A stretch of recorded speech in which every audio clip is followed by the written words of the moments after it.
Apparently, Eve didn't realize she was in trouble until she was almost at top speed. Then, with traffic stalled in front of her, she had to shoot for the lake or risk killing herself or someone else. Shit. Bill swallowed uncomfortably, the scene playing out very vividly before his eyes. Too vividly.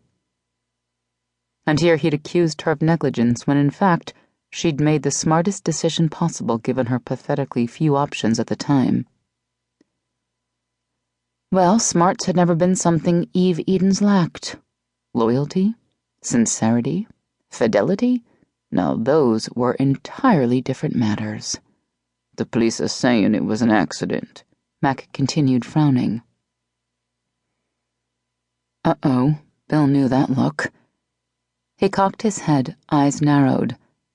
But your spidey sense is telling you something different? Mac was a former all-star FBI agent, and if the man said something smelled fishy, you could bet your left nut there was a goddamned blue whale in the room. And yeah, so Bill realized that wasn't technically a fish, but the point was still valid. Just seems awfully coincidental, that's all. Nobody's that unlucky, are they?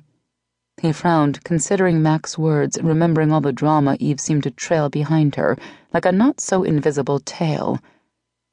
But before he could voice his opinion one way or the other, his cell phone sprang to life in his hip pocket.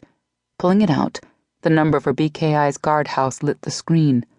"What's up, Torin?" he asked after thumbing on the phone. "A taxi just pulled up out front.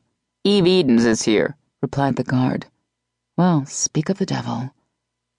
Bill's heart, which had just returned to its normal rate, kicked itself into overdrive again. Holy moly. Eve felt the need to whistle and shake her head as she glanced around the second-story loft with its multiple office doors and bank of state-of-the-art computers.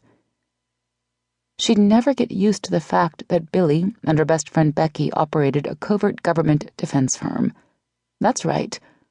A real-life James Bond-type enterprise under the guise of a custom motorcycle shop.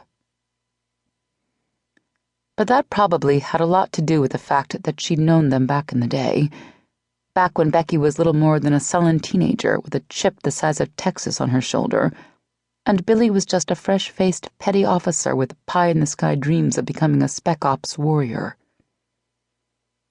Although, as it turned out, those dreams hadn't been pie-in-the-sky at all, because he had become a spec ops warrior. He'd become one of the big bad Navy SEALs who are so popular in the media nowadays. And as she let her gaze travel across the conference table to his face, she tried to see the young man who'd stolen her heart so long ago. Yes. And that'd be what the Black Knights referred to as a no-go. Because his ready smile and easy laugh were gone. Gone like the woolly mammoths. Gone like the homing pigeons. Long, long gone.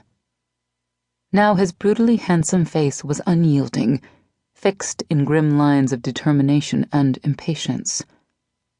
His jaw was wider than she remembered, looking like it had been shaped by a hatchet strike. His lips were harder and his tan skin was tougher. The corners of his dark chocolate-colored eyes were creased from spending years out in the elements, squinting against some faraway desert sun. And yes, it was official.